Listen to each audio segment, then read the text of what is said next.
गोजोन फुंबिलिनि बयनिसिमबो आंनि एसपि बड' निउस चेनेलनि जानानै दिनै फोरोंगिरि सान 5 सेप्तेम्बरखौ बरायनायजों लोगोसे आंनि फुंबिलिनि रादाबखौ दिनै फरायनो आखायाव लाबाय। आसा खालामो आंनि रादाब फरायनायखौ नोंथाङा जोबजासिम खोनासंगोन। दिनैनि रादाबखौ फरायदों आं मुस्रि फैमान नार्जारि। आथिखालाव सुबुंफोरा सोर मा खालामना थांना थानो नागिरो बेफोरखौ माब्लाबा साननानै गोबां सुबुङानो आगोर मोनै बायदि जायो। मैया नगाव जिल्लानि CIDनि आखायाव सोमोनांथाव सासे भुवा DC आरो सासे भुवा SP खौ हमनो हायो। सुलुंनिफ्राय मिथिनाय बायदिब्ला बिथांमोना DC आरो SP नि सिल महर आरो सागानफोरखौ जाल खालाम गोबां सुबुंफोरखौनो थगायना गोबां रां खामायबोगासिनो दंमोन। नाथाय बिथांमोननि खाफाला गाज्रिमोन जानांगौ। मैया बिथांमोनखौ नगाव जिल्लानि CIDआ एरेस्ट खालामो, जेलाव दैथायहरो। सुलुङाव फोरमायबावनाय बायदिब्ला बिथांमोननिफ्राय CIDफ्रा लेपटप, गोबां रोखोमनि सिल स्टाम्प, प्रिन्टार, सुइप मेसिन बायदि बायदि मुवा बेसादफोरखौ जाय रुसिदुल इलेक्ट्रनिक स्ट'र मुंनि गलायाव जनानै गावसोरनि 2 नम्बर खामानिफोरखौ मावबोगासिनो दंमोन बेनिफ्राय बोखांनो हायो।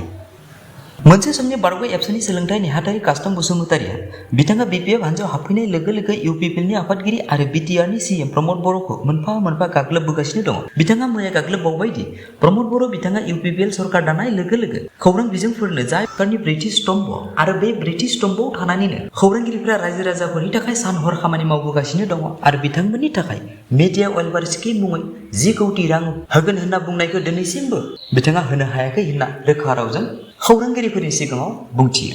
मैया क'क्राझार जिल्लानि केन्द्राबिल VCDCनि मासिगिरि सुक्रजय गयारि बिथाङा गावनि सायाव भाइरेल जानाय भिडिअनि सायाव खेंफोरथि होयो। बिथाङा बुंनाय बायदिब्ला बिथांखौ सफिया मुंनि सासे आइजोआ रां दाबिनो थाखाय बेबायदि भाइरेल भिडिअखौ खालामदोंमोन होनना बुङो आरो बिथाङा फोरमायोदि जेब्ला बिथांखौ सफिया बेगमा दान्दिसे सम लोगोनियाव माबा मोनसे मुवा लायनायनि खोथा बुंनानै लाङै दुबासुरि मुंनि मोनसे गामियाव नखरसेनि न'आव सहैयो। बेवहायनो बिथांनि 6,000 रांखौ सेना लानायजों लोगोसे बुसे बुनानै सासे आइजोजों सिनेमानि एक्टिं खालामनाय बायदि बे भाइरेल भिडिअखौ खालामदोंमोन होनना बिथाङा रोखा रावजों फोरमायो आरो बिथाङा बुंबावोदि बे भाइरेल भिडिअ खालामखांनायनि लोगो लोगोनो 6 लाख रां दाबिदोंमोन फोरमायो।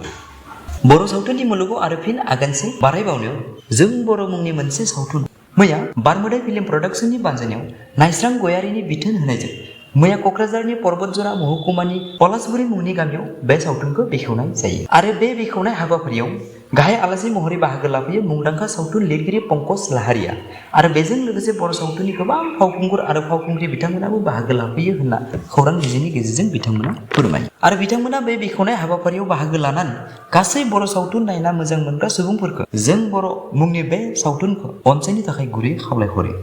मैया इसोरनि सासे बिगियानगिरि N भालारामाथि बिथाङा 64 बैसोआव थैबाय।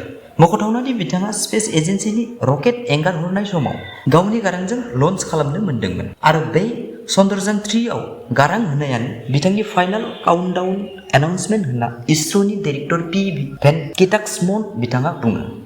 मैया लण्डनाव भारतनि 68 बोसोर बैसोनि सिनियर उकिल लोगोसे भारतनि बारग' बिजिरगिरि हारिस सेल्फ बिथाङा 3थि खेबनि थाखाय हाबा जाफिनबाय। बिथांनि बे हाबायाव नीता आम्बानी, ललित मदि बिथांमोनजों लोगोसे गोबां मानगोनां सुबुंफोरखौ नुनो मोनो। मख'थावनादि बिथाङा मीनाक्षी मुंनि आइजोजोंबो 2020 मायथाइयाव हाबा जादोंमोन आरो ब्रिटिश एक्ट्रेस कार्लिन ब्रसार्डजोंबो बिथाङा हाबा जादोंमोन। बेराफारसेथिं 53 बोसोर बैसोनि राहुल गान्धी इउनियन मिनिस्टार अजय मिश्रा टेनी बिथाङा हाबा जानो थाखाय खावलायो।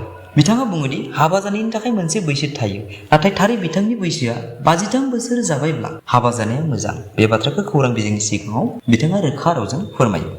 रादाब खोनासंगिरि नोंथांमोन, दिनैनि रादाबा एसेनोसै। नोंथाङा आंनि रादाबखौ अननानै जोबजासिम खोनासंनायनि थाखाय आंनि गोसो गोरबोनि अननाय आरो सिबिनायखौ फिन नोंथांनिसिम बावहरनानै नोंथाङा आंनि एसपि बड' निउस चेनेलखौ साबस्क्राइब खालामाखैब्ला अननानै साबस्क्राइब आरो रादाबखौ मोजां मोनदोंब्ला लाइक आरो शेयार खालामनो थाखाय गुरै खावलायहरनाय जाबाय। एसेनोसै, गोजोन्थों।